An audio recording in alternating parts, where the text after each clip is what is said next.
President Trump certainly has had his work cut out for him. Every which way he turns, the left is doing their best to undermine his presidency. At first, it was the Russian collusion story, fake news. And of course, the Obama holdovers in the White House.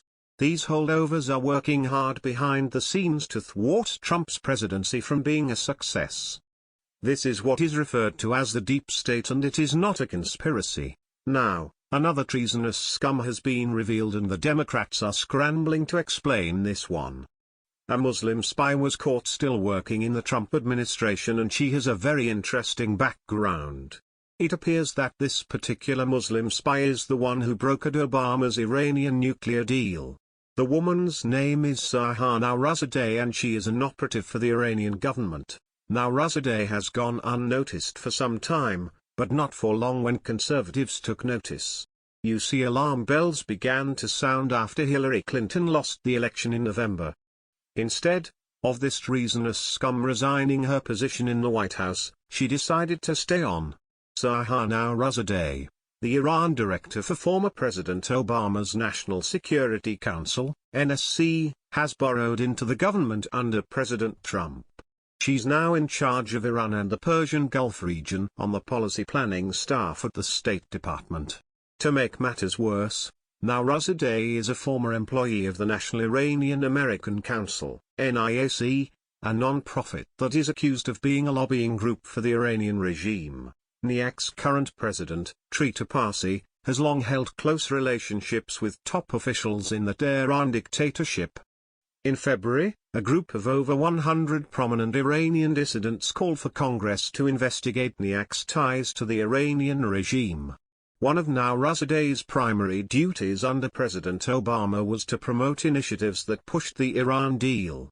As President Obama's NSC director for Iran, Nowruzadeh sat in on high-level briefings along with President Obama, former VP Joe Biden, and former Secretary of State John Kerry, as top White House staff crafted false narratives on the Iran deal to sell to the American public.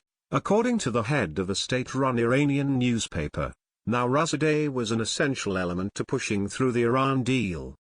Editor-in-Chief Emad Abshenas said that she opened up a direct line of communication with the Iranian president's brother. She helped clear a number of contradictions and allowed the entire endeavor to succeed, Abshenas said of her efforts. Nowruzadeh's advocacy for President Obama's directives resulted in an agreement that has done enormous damage to the security interests of the United States and its allies. Iran, the world's top sponsor of international terrorism, was gifted $150 billion for agreeing to the deal.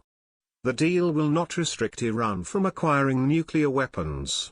In fact, the regime in Tehran may now have the operational capacity to deploy nuclear warheads within the next decade, according to expert estimates. Towards the end of President Obama's tenure, Nowruzadeh was embedded into the State Department and for a brief time served as its Persian language spokesperson. In addition to Nowruzadeh, several other prominent Obama officials currently serve under Sec Tillerson at the State Department. A former John Kerry apprentice, Michael Ratney, occupies the Israeli-Palestinian portfolio there. Another trusted Obama aide, Yael Lempert, also serves under Tillerson on the same platform. Why President Trump did not immediately fire this woman is anyone's guess, but that is not all of it. Another Obama holdover named Yael Lempert is also still serving in the Trump administration under Tillerson. Seriously? Why aren't these people being fired and filled with people who are not traitors? These people are absolute traitors to America and need to be held accountable for their actions. Sahar Nowruzadeh worked hard with Obama to make sure that Iran would have nuclear weapons, and no one noticed her name still on the payroll.